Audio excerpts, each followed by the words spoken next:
he turned to the cruelest place on earth for inspiration, the Congo. It wasn't the Congo's inhabitants that made it that way. It was a ruthless succession of outsiders, beginning with Leopold II, a Belgian king with a lust for wealth and a passion for murder. Leopold was a very frustrated man as the king of a small country. And he had the conviction that to be worth anything in the world, a country had to have colonies. And he was a very single-minded man about that. King Leopold ascended the Belgian throne in 1865. 9 years later, an American explorer and journalist captivated the world with his stories of peril and pursuit in the farthest reaches of Africa. His name was Henry Morton Stanley. Stanley had discovered this area, which was the Congo, essentially, and he came back to Europe with the tales of what he'd seen there, the riches, the natural abundance, the ivory, the rubber, the gum, the palms, the trees, the timber, and this got someone very excited. It basically excited King Leopold of Belgium, and he thought, that's what I want. Leopold was eager for his own piece of the African pie, which was being sliced up into colonies by other European powers, but he had no idea where to start. So in 1878, Leopold turned to Stanley, hoping the experienced explorer could help him take over the Congo.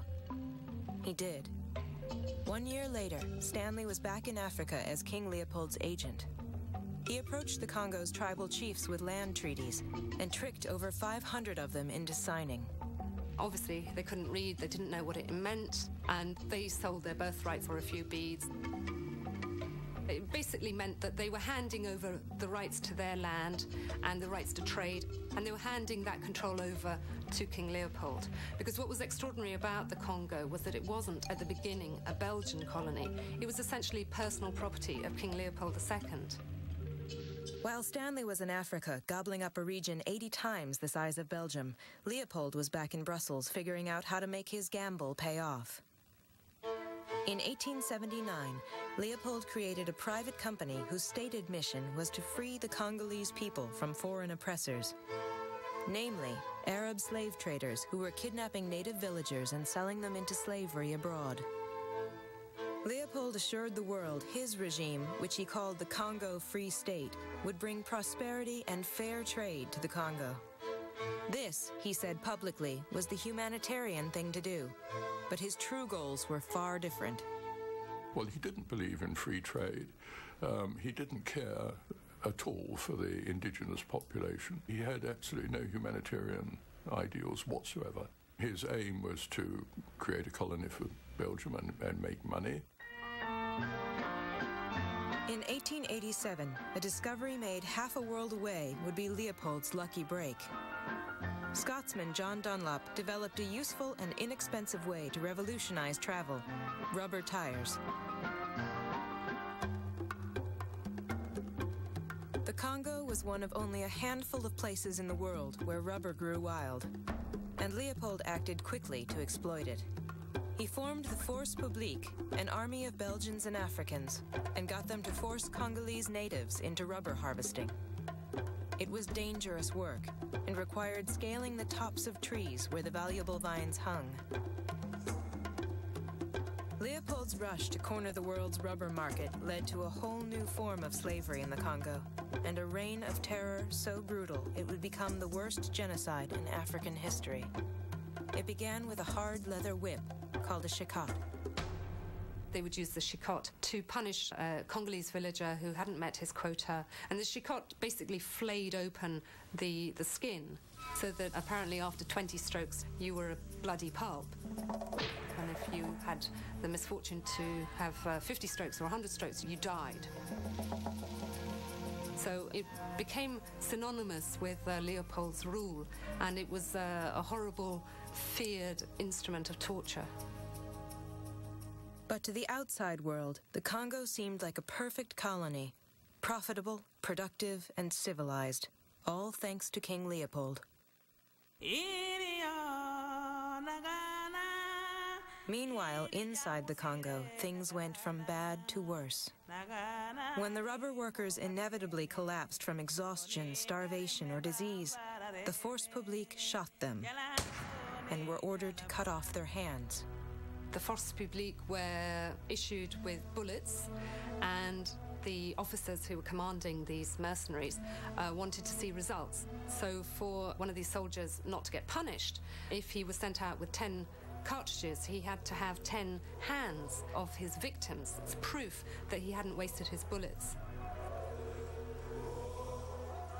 Often, of course, some of these bullets had been wasted, so there was this extraordinary pictures you get of living Congolese who, while they were still alive, had had their hands severed.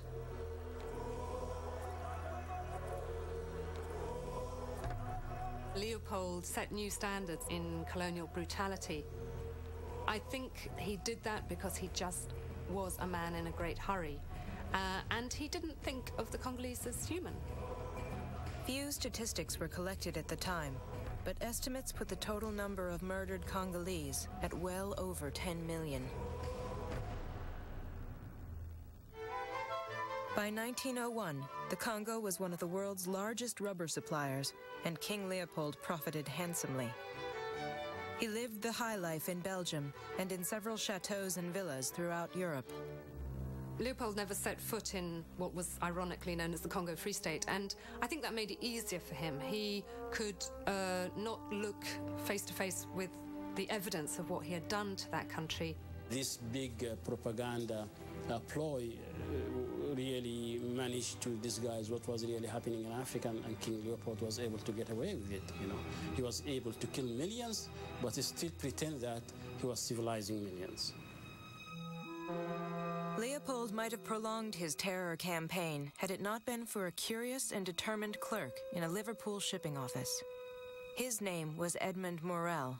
Morel looked at the shipping manifests and discovered that while a great deal of rubber and ivory was coming from the Congo, practically nothing was going back. The main items which were carried in the ships going from Antwerp to the Congo were arms and ammunition, which obviously weren't going to be supplied to the Congolese. So that struck him as extremely suspicious. Once he suspected foul play, Morel was a man possessed. He quit his job and spent the next decade investigating King Leopold's corrupt regime. Morel was extraordinarily accurate. He was very adept at reading into this sort of boring statistics, how much was coming out of the Congo in terms of resources. He would get documents leaked to him by people within Leopold's administration, people who did have consciences, who were concerned at what was going on. It was a moral issue, I think, for him. There was a robbery going on a grand scale, and he disapproved. And Morel wasn't the only one watching the Congo. A British diplomat also issued a stinging indictment of King Leopold's system of slave labor, warning it would lead to the total extinction of the Congolese people. Faced with world suspicion, Leopold defiantly proclaimed, "I will not allow myself to be soiled by blood or mud," and began an ambitious counter-campaign. He would bribe journalists, he would bribe US senators. He would invite people to go to the Congo and would make sure that while they were in the Congo, they only saw the nicest possible aspect of what was going on. So for every step that Morel took, King Leopold was up there meeting it and trying to neutralize it.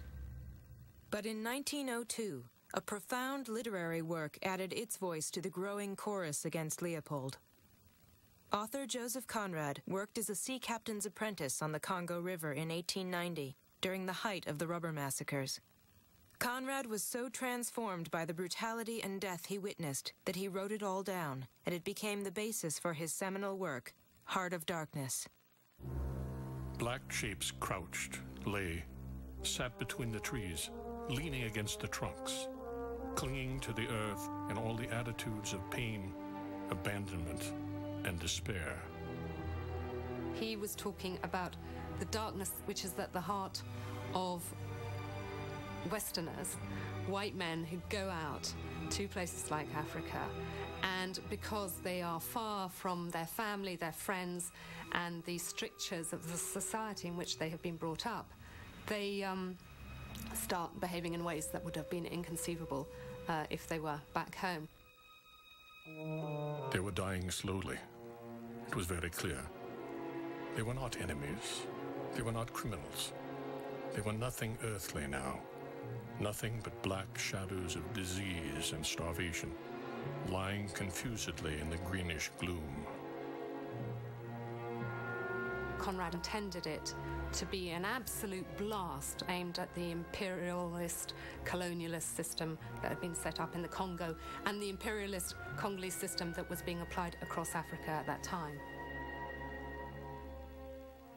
By 1908, the Belgian government was forced to confront the mounting claims of an African Holocaust.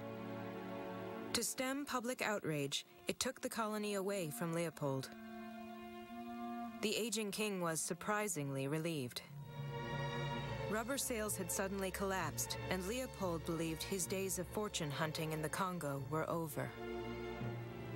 By the time the Belgians stripped Leopold of his personal colony, his massive fortune was safely secured in a Swiss bank account.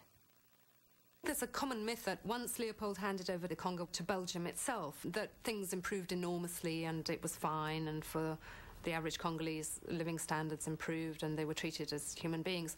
In fact, the difference was really not that obvious.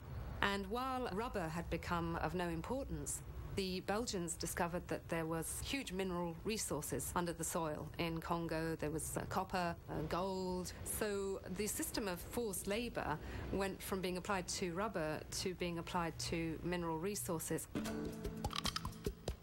The Belgians renamed the country the Belgian Congo and ruled for the next 50 years. They boasted to the world of their help for the Congolese people and built churches, medical clinics, and elementary schools. Yes, in the Congo, other seeds have taken root. Seeds that can one day reach a full maturity. But there was a limit to how much the Congolese could achieve. Under Belgian rule, no native could vote. There was no system of higher education for blacks. And by 1956, among the 15 million people, there were just 17 college graduates. The Belgians had a motto, which was, if you keep the African ignorant and not educated, he won't present a potential problem. So they deliberately didn't encourage the Congolese to go very far in their education. It was all part of these savages are not ready to run themselves. This very patronizing approach of they need to be looked after. They're like children. They are a simple people, and to them it's all a little strange, to say the least. They need understanding, patience, sympathy. The way Belgium was able to maintain the colonial structure during the Congo Belge, during the Belgian Congo period, was through this colonization of the mind, that the white man is a better human being than the black man. And they pumped that message into the population through all forms of education, even in churches. And the people became sort of subdued and colonized internally in their mind.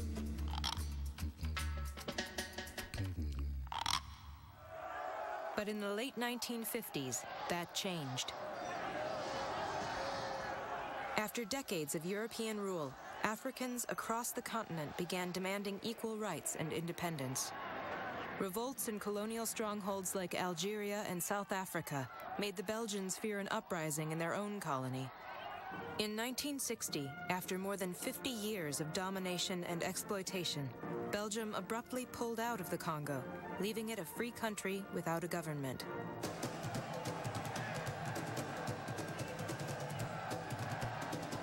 The Congolese acted quickly to elect their first prime minister, Patrice Lumumba. Lumumba vowed to shake off the Congo's colonial shackles and establish freedom and order.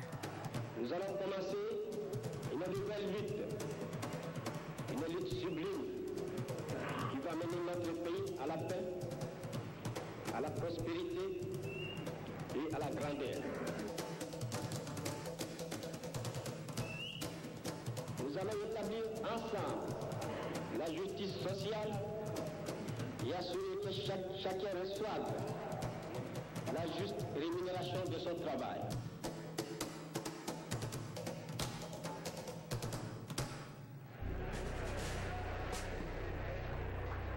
But all was not well in the new regime. Not all Congolese accepted Lumumba, and from his very first day in office, a military mutiny and revolt in Congo's richest province of Katanga threatened his rule. Without sufficient military strength to contain the hostilities, Lumumba sought temporary help from abroad. But 1960 was the peak of the Cold War, and tensions ran high between superpowers the United States and Soviet Union. After the U.S. refused to get involved in the Congo, Lumumba turned to Moscow for military support. Once he did, the U.S. branded Lumumba a communist. At his White House press conference, President Eisenhower reads a prepared statement. The United States deplores the unilateral action of the Soviet Union in supplying aircraft and other equipment for military purposes to the Congo, which seems to be motivated entirely by the Soviet Union's political designs in Africa. Lumumba insisted he wasn't communist and proclaimed independence from both superpowers, but it was too late. Washington thought this man is a threat. We don't want Congo to go communist, and really we would rather he was out of the way. America definitely wanted him killed. The CIA had drawn up plans to do that, but in the end they didn't have to. In December 1960, Lumumba was arrested by Joseph Mobutu, a defense minister with secret ties to the United States. When Lumumba was imprisoned, tortured, and killed, it was at the hands of his countrymen, but there was little doubt of foreign involvement. Assassination. The Senate report on the CIA. Good evening. The Senate Intelligence Committee tonight released its long-awaited report on political assassinations. It confirms the worst. The report said there is sufficient evidence to infer that President Eisenhower may have authorized an attempt on Lumumba's life in 1960. Lumumba's murder made an already uncertain future disastrous. For 5 years, the Congo was racked by violence, civil war, and chaos. In the middle of it all, waiting for a chance to seize power, was Joseph Mobutu. That chance came in 1965. With the Congo desperate for leadership, Mobutu declared himself president. He was a good behind-the-scenes player. He was bright. He had managed to position himself well in the military. He had excellent relations with the Belgians and with the Americans, and it was easy for him to project himself as the unifier and the one who would better serve the interests of the former colonial power and eventually the United States. While outwardly Mobutu nodded to U.S. interests, at home he assured the Congolese people he would restore honor and prosperity to their struggling nation. This is a young idealist who comes to power, thinks he's doing the right thing. It's the movement about saving Congo from oppression, from the colonial yoke. Those of us who grew up under Mobutu, we had a great sense of our own identity. Congolese, Zaïrois, a great sense of pride. A charismatic leader, Mobutu's personal style was native chic. He was obsessed with leopards and laid leopard skin rugs all over his sprawling palace. He owned 7 different spotted hats, which became his trademark. Mobutu also launched a very public campaign to revive Congolese culture. He began by changing the name of the country to Zaire, and then by changing his own name. It was part of a drive to rediscover his African roots and Congo's African roots and reject Western influences and say, this is our nation. We are masters of our fate. So he stopped being known as Joseph Désiré Mobutu, and he used to call himself Mobutu Sese Seko Kukubandu Wazabanga, which means the cockerel that goes from chicken to chicken, from conquest to conquest, leaving fire in his wake.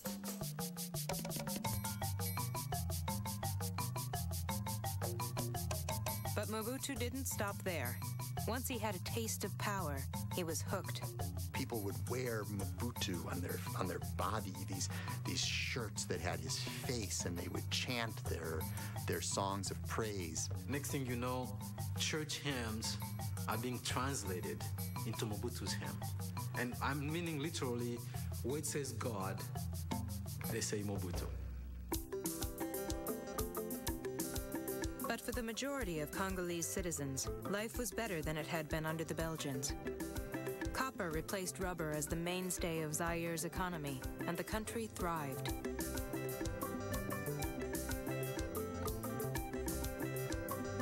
Mobutu showed his people how great they could be, and then he showed the world. In 1974, he invited sports heroes Muhammad Ali and George Foreman to Zaire for their famous boxing match, Rumble in the Jungle. The fight was all about promoting Congo, Zaire. This was a country to reckon with, Africa all over the world. A leader who decides, I'm going to put not Congo just in the African map, I'm going to put Congo on the world's map. Everybody will know where Congo is. The world saw a new Zairean stadium and once-in-a-lifetime boxing match. What they didn't see was a careful facade erected by Mobutu in the weeks before the event. Wanting to ensure the foreign press and dignitaries got the best impression of his new Zaire, Mobutu reportedly rounded up hundreds of the city's delinquents. Without charge or trial, they were thrown in a jail cell rumored to be right beneath the seats in the same stadium where the boxing match was held. Mobutu put into place a totalitarian system of control that in so many ways affected the life of every citizen. And awful things could happen every day of the week, but as long as you're exporting this massive quantity of primary resources, you can still use that money to grease the wheels and to soften the resistance around the country. And that's something that Mobutu was really able to do into the 1970s because of the copper prices. But what Mobutu boasted in charm and patriotism, he lacked in experience. When the copper market collapsed, Zaire's economy imploded. The CIA station chief, who knew Mobutu very well, said he was politically brilliant, but he was an economic spastic. All he knew was how a tribal chief operates. And a tribal chief operates by handing out presents, by keeping the loyalty of his subjects, by handing out envelopes full of cash. With the economy in shambles, Mobutu needed money to stay in power and maintain his loyalties. But he had no idea how to make it, so he decided to steal it, creating a system of fraud at the highest level of government that became known as kleptocracy. A kleptocrat is somebody who just can't stop picking things up that don't belong to him, and I do think it's a pretty accurate description of Mobutu. He needed to have a cut of everything. Any company that operated in Congo in those years was paying off the president. And if that's what the boss is doing, that's what all the underlings do as well. So there was this insidious culture of corruption that spread right down to every layer of society. So it was rotten through, right down to the core. Even Mobutu's own army was denied a salary and was forced to operate primarily through bribes. The army was busy trying to survive in the back of the population. This is the legacy of Mobutu. They are not paid salaries. And during Mobutu's time, this was a system of government. And that's why the term kleptocracy was coined. Rule through theft, rule through corruption. Mobutu was spinning out of control, but there was no one inside the Congo able to stop him, and no one outside willing to. During Mobutu's reign, $3 billion in Western aid flowed into the Congo. The West's support was basically premised on the entire rationale of the Cold War years, which is, he may be a bastard, but he's our bastard. And we can't afford to lose a big, potentially influential country like Congo. We can't afford for it to go to communist. So let's keep in his good books. Let's keep paying him the money that he wants, even though we know he's stealing it. It was a cruel game. Everyone knew exactly what they wanted out of it. He was using them, they were using him, and both were happy about it. And both were responsible for the suffering, the tremendous suffering of the Congolese, and that continues to this date. By the mid-1980s, Mobutu's rule went from corrupt to deadly.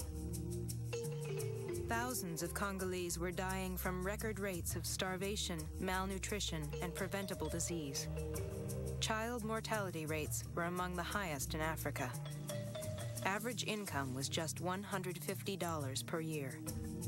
One villager remarked that the only businesses doing well in the Congo were coffin makers. While the wealth from Congo's natural resources could have easily met the population's needs, most of it never reached them. Instead, profits from gold, diamonds, and cobalt went straight into Mobutu's Swiss bank account. In 1986, his net worth was estimated at $4 billion, a sum that, had he applied it to his own country, would have wiped out its entire national debt. I think Mobutu has acquired a terrible reputation for brutality, but to my mind, he should be vilified for a completely different reason, which is that he destroyed the hopes and dreams of every Congolese by destroying their economy.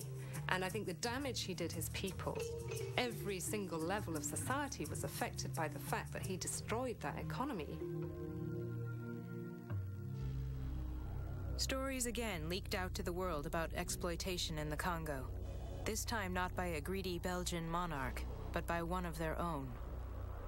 We can look at him and see a straight line from King Leopold through to Mobutu of exploiters who extracted the wealth of the country and used it for their own purposes in a way that didn't benefit the country.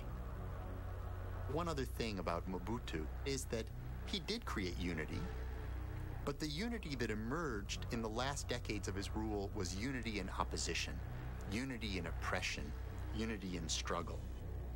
But although internal opposition grew, it would take outside events to finally change things inside the Congo. In 1994, a bloody genocide in neighboring Rwanda had grave consequences for Mobutu. Rwanda's Tutsi tribal force arrived in the Congo in pursuit of their Hutu enemies who were hiding out there. Once in the Congo, like others before them, the Tutsis became lured by the prospect of mineral wealth and decided to stay. The Rwandans discovered coltan, coltan being the most important mineral we use for all our electronics. So cell phones, computers, video games, anywhere from 70 to 90% of coltan is found in Congo. So again, here we are. Resources of Congo is still the main obstacle to Congo's knowing peace. On May 16, 1997, a small group of Congolese rebels, joined by the Rwandan Tutsis, took over the capital and toppled Mobutu. After 32 years as Zaire, the country was renamed the Democratic Republic of Congo. It was neither democratic nor a republic. Instead, at the end of the century, the Congo was as it had been at the beginning of the century. A sad, brutally violent place, controlled by outsiders.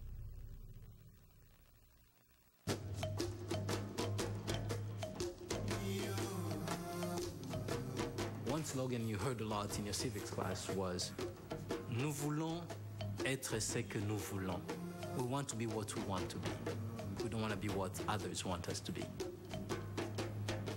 Congo is the classic case where total outside interference just jams every speck of progress. Why can't you let us solve our own issues? Give us a chance. We never got a chance, and I think that's really the sad part. A nation is not born when everybody's trying to stifle it. Give us a chance. Let us breathe.